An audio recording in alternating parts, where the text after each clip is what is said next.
Ак Суу районунун Борбору Чеплоключенко айылында быйыл бир катар социалдык объектилердин курулуштары жүрүп жатат. Айтсак, бир бала бакча донор уюмдун жана жергиликтүү бюджеттин эсебинен салынууда. Бул Чыңгыз Айтматов атындагы жаңы конушта салынып жаткан бала бакчанын курулушу жергиликтүү элдин суранычы менен ишке ашууда. Школго чейин баруучу балдардын саны 100гө жакын. Бизде ушул бала бакча маселеси көйгөй болуп турат. Бизде Теплоключенко айылында 2 бала бакчабыз бар.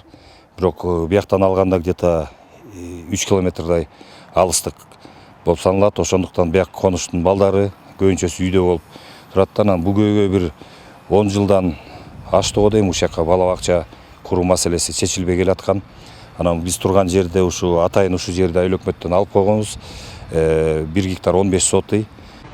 Аймактарды өнүктүрүү жылынын алкагында айылда быйыл 3 чакырым жол жаңы салынды. Мындан сырткары айыл ичиндеги тротуарлар толук оңдоп түзөөдөн өтүүдө.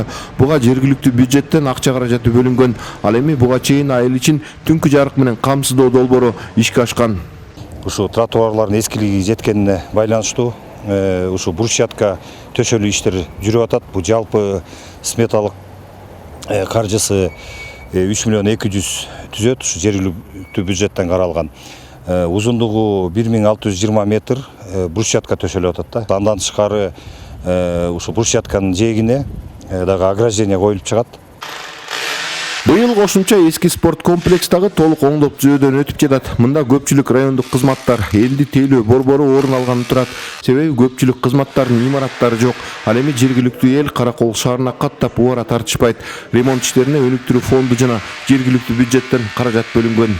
Паспортты да бир жерден алышат, ЗАГСга да бир жерден турушат. Ошондой эле ар кандай жанагы мамлекеттик каттоо кызматы боюнча бир сделкалар жүргүзө турган болсо, ушул жерден жүргүзүп атабыз да. Себеби бизде Ак Суу районунда мамлекеттик каттоо кызматынын мекемеси жок.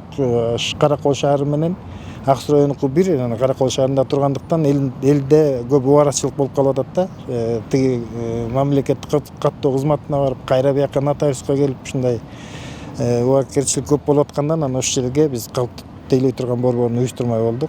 Ак Суу району боюнча санариптешкен калкты тейлөө борбору сентябрь айында ортолоп ишке кирет. Эдил Мелисбек, Бакыт Шайымбетов, Ала Тоо 24, Ысык Көлө болсо.